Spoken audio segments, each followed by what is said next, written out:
Selamat pagi, Assalamualaikum warahmatullahi wabarakatuh. Kita lanjutkan seri perkuliahan Matematika Teknik 1. Kali ini akan dibahas mengenai persamaan diferensial parsial. Persamaan diferensial parsial atau PDP berupa persamaan yang pada suku-sukunya mengandung bentuk diferensial parsial. Apa itu diferensial parsial? Yaitu bentuk turunan terhadap lebih dari satu variabel bebas. Jadi, dipengaruhi oleh perubahan lebih dari satu variabel. Maka, PDP ini banyak digunakan diaplikasikan untuk membantu mencari solusi berkaitan dengan fenomena mekanika, elastisitas, transfer panas, elektromagnetik gelombang, kuantum mekanik, dan lain-lain. Karena fenomena-fenomena tersebut pasti dipengaruhi oleh lebih dari satu variabel yang berubah. Orde dalam PDP merupakan tingkatan tertinggi dari turunannya. Dan PDP pun ada bentuk linier dan non-linier. Sekarang kita lihat dulu PDP linier. Bentuk umumnya adalah seperti ini, di mana P, Q, R, S, dan seterusnya adalah bentuk turunan parsial. Dan PDP linier ini fungsinya hanya bergantung pada variabel bebas, tapi tidak bergantung pada variabel terikatnya. Dalam hal ini, variabel terikatnya adalah A, B, C, dan seterusnya. Ini adalah contoh dari PDP linier. Jadi, hanya dipengaruhi oleh variabel T saja. Atau, masih ingat Anda ini bentuk persamaan gelombang yang hanya dipengaruhi oleh variabel bebasnya yaitu X, Y, Z. Gelombang dalam bentuk persamaan pada koordinat kartesian, jadi gelombang itu hanya berubah terhadap ruang X, Y, dan Z. Nah, sekarang kita akan membentuk PDP. Ada beberapa cara atau metode. Yang pertama adalah menggunakan metode eliminasi konstanta, dan yang kedua adalah eliminasi fungsi. Kita lihat yang pertama, membentuk PDP menggunakan metode eliminasi konstanta. Kita lihat saja dalam bentuk contoh dari persamaan berikut. X kuadrat ditambah Y kuadrat kalikan dengan Z minus Y kuadrat sama dengan A kuadrat, di mana Z ini merupakan fungsi dari X dan Y. Oke, kita jawab. Yang pertama, dari PDP ini, kita tentukan dulu konstantanya. Di sini konstantanya ada dua, yaitu A dan C. Yang kedua, turunkan persamaan terhadap masing-masing variabel. Oke, yang pertama kita turunkan terhadap X, berarti X kuadrat turunannya adalah 2X. Ditambah Y kuadrat diturunkan terhadap X ya 0, maka tidak kita tulis. Kemudian suku selanjutnya Z dikurangi C kuadrat. Kita turunkan terhadap X. Ingat, Z ini adalah fungsi X dan Y, maka pada variabel Z yang berubah adalah yang terhadap X saja, maka hasilnya adalah seperti ini. 2 dikali Z min C dikalikan dengan turunan Z terhadap X saja. Sama dengan 0, karena A kuadrat A-nya adalah konstanta, diturunkan terhadap X adalah 0.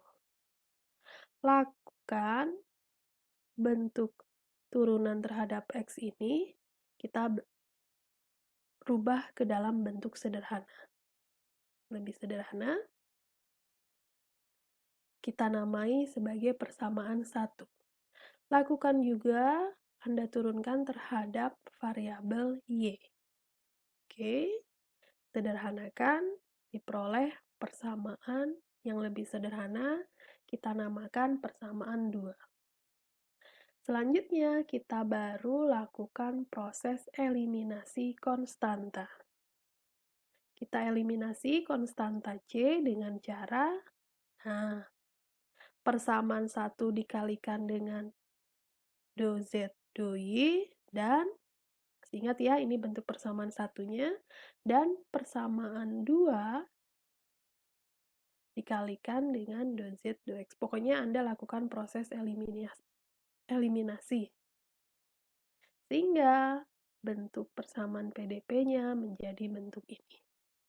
Oke, kita dapatkan persamaan diferensial parsial yang diharapkan dari persoalan yang ditanyakan.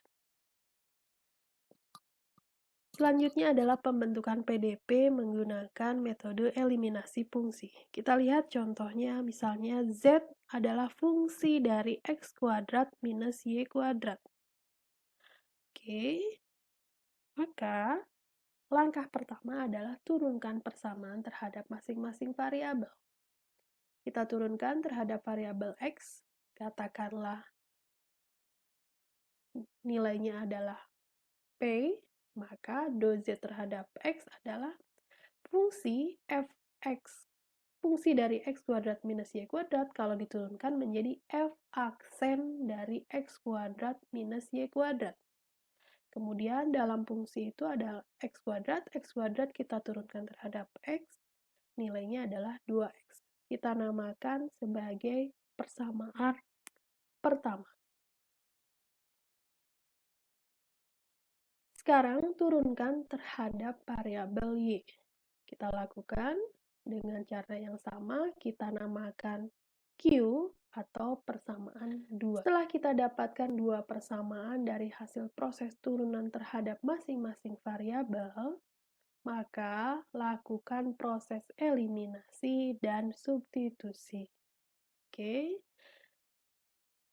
kita pertama kali P dibagi dengan Q.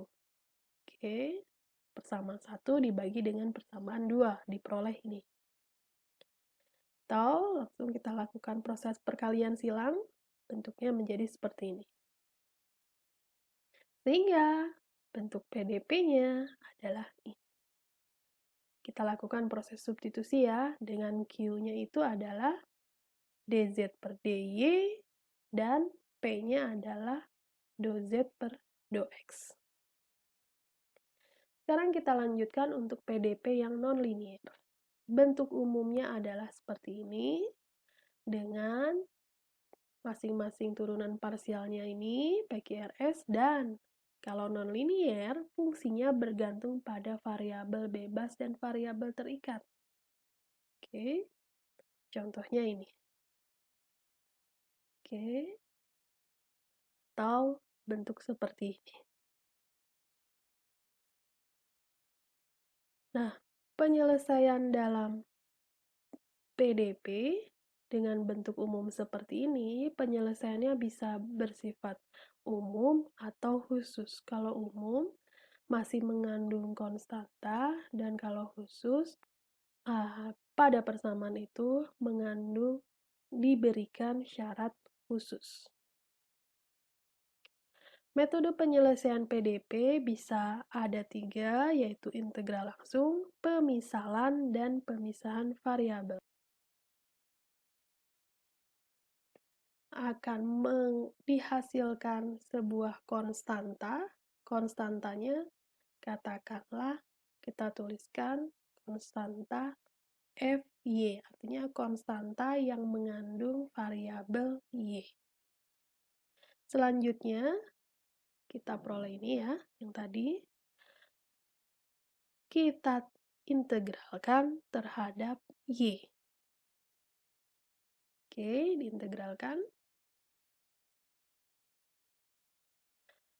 Nah, integral dari Fy adalah kita tuliskan dalam bentuk simbol saja, integral Fy dy. Oke, dan Karena dia adalah integral tertentu, maka akan dihasilkan sebuah konstanta, katakanlah G, yang merupakan fungsi dari X.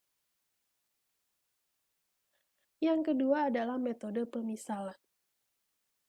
Kita lihat contohnya berikut.